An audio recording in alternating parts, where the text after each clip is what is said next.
What's going on, guys, and welcome back. Today is the day we have a brand new archetype in Marvel Snap because High Evolutionary is live, and today I'll teach you everything you need to know about the card, equipping you with the knowledge to discern yourself if you should buy it. But at the very least, you're going to see this thing everywhere, and so you'll know what to expect when going against Marvel Snap's newest card. So we're going to talk about all the cards you already have and the secret abilities that they get, the combos, the counters, the stuff you expect, as well as some decks that I think are going to be amongst the best shells for the first week of his arrival. Now, looking at High Evo himself, he's actually a pretty trash card, if I'm being honest. The stats terrible. You don't want him when you're playing the deck. That's actually the worst part about him. But everything else is cracked with his secret ability and newfound access to a bunch of cards that you probably didn't play.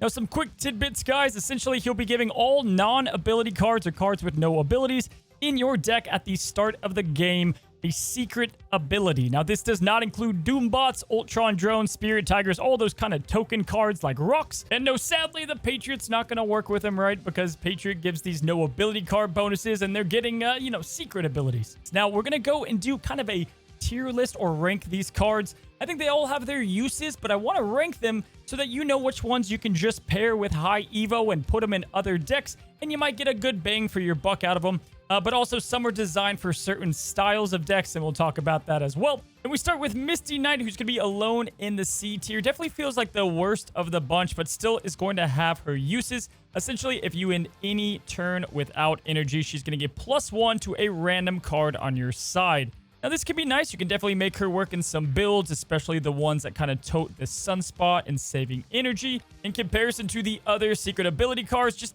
probably obviously the worst here, but when you compare her to other one-cost cards, you can definitely outpace the majority of those when it comes to overall power provided. Now, for the next card, we have the Thing in the B tier. Now, the first thing we got to say about the Thing is his animations are like second to none. He throws hydrants and cinder blocks, like really good job second dinner in that department. The Thing finally feels good to play. He's going to average a 4-9 as like power goes, but he messes up a lot of cards, Iron Man, Cerebro, but more importantly, he helps enable Abomination, so that's, especially great. You can also manipulate this to have this activate more than once, right? You can have Odin, Absorbing Man, Wong. There's a lot of ways to kind of use and abuse his -3 pushing power.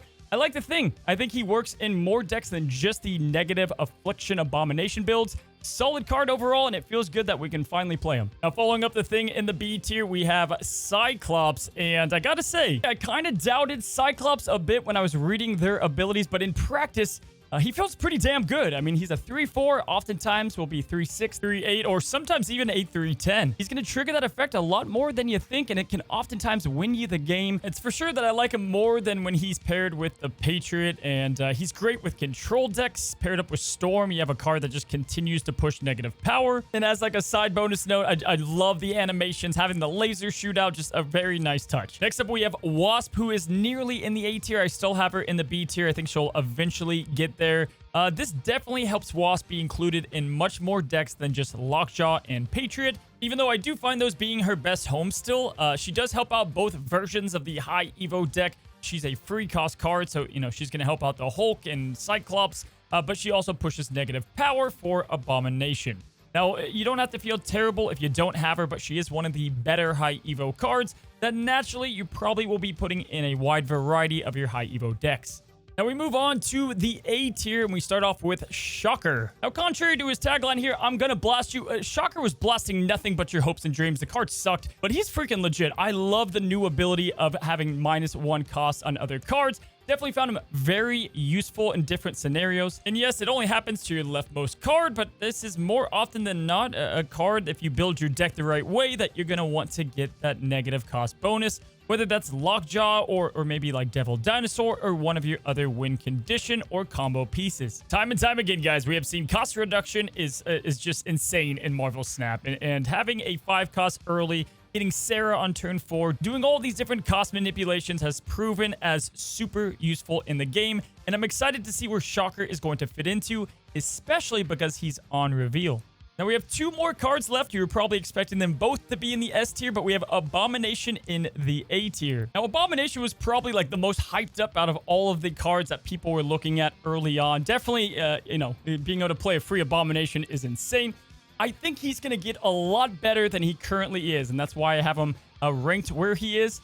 Right now, Luke Cage, like everybody's focused on countering high evolution. We've seen this happen in the past. Once people kind of let this pass a little bit, the card's going to get a lot better naturally. Like Hitmonkey, Nimrod, like a season pass card almost. This has the same effect, and I think the negative builds are going to be a lot better when Luke Cage or Super Scroll's not in every freaking single deck. So it's a very solid card. You can have oftentimes big power drops even now with Luke Cage. I would say at the moment, it's probably better to play him earlier rather than later, even with the Moon Girl combos.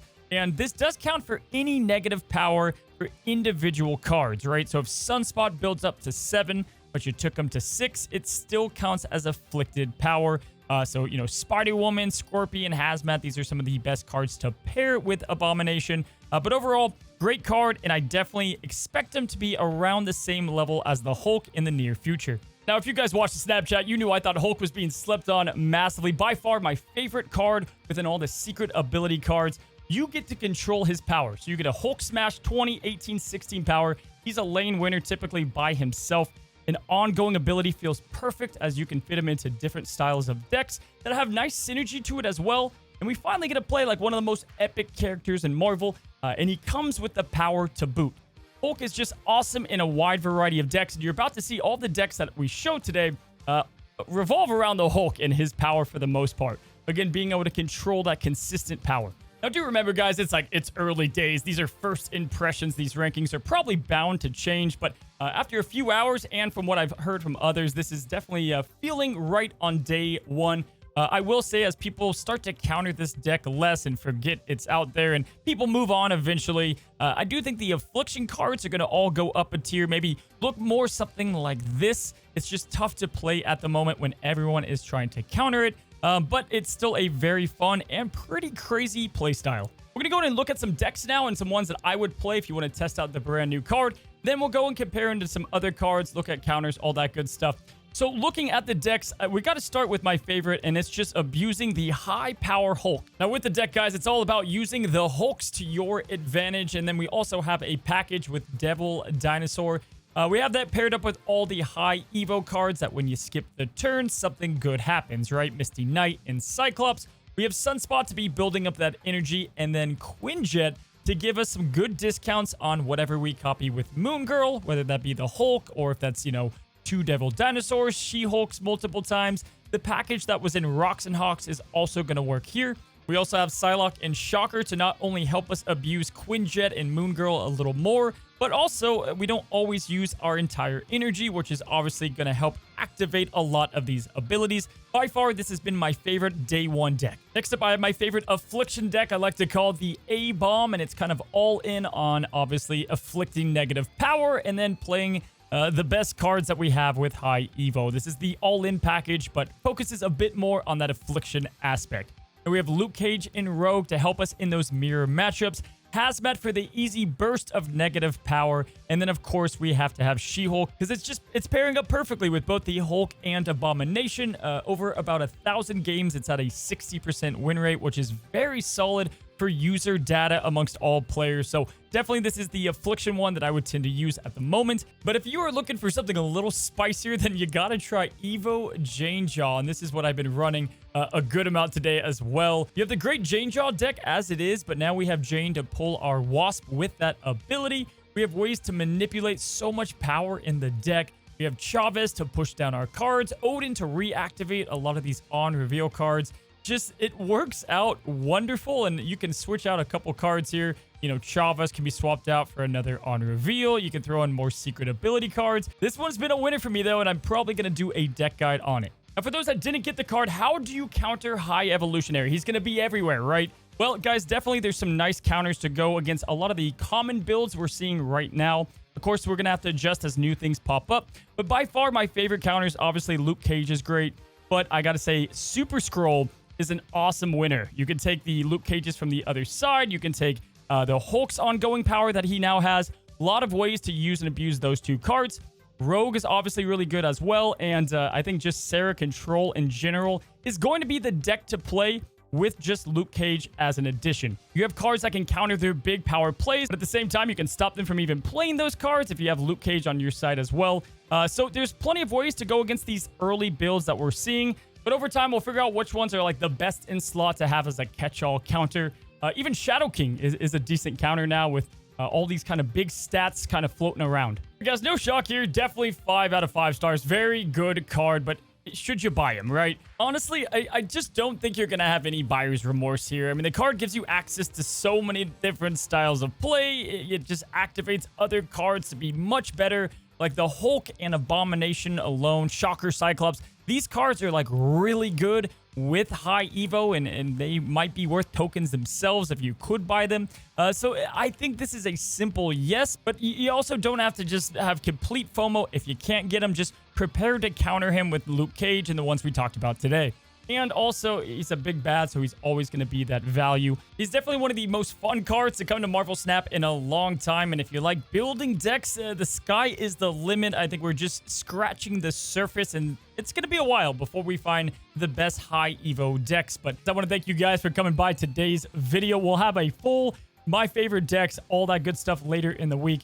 If you haven't already and you come by often, subscribe down below as we chase 100,000 subs by the end of June. As always, guys, appreciate you. And until the next one, happy snapping.